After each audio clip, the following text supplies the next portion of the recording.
Hola, bienvenidos a un nuevo capítulo de Español IGCSE.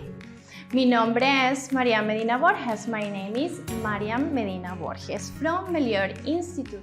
Hola, bienvenidos a un nuevo capítulo de Español IGCSE. Welcome to our very first lesson, and that will be alphabet and the combinations of sounds in Español.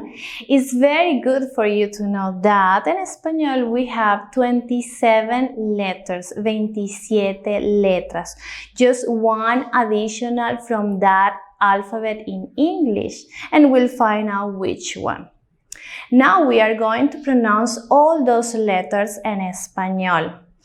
A, B, C, D, E, F, G, H, I, J, K, L, M, N, Ñ, O, P, Q, R, S, T, U, V, W, X, Y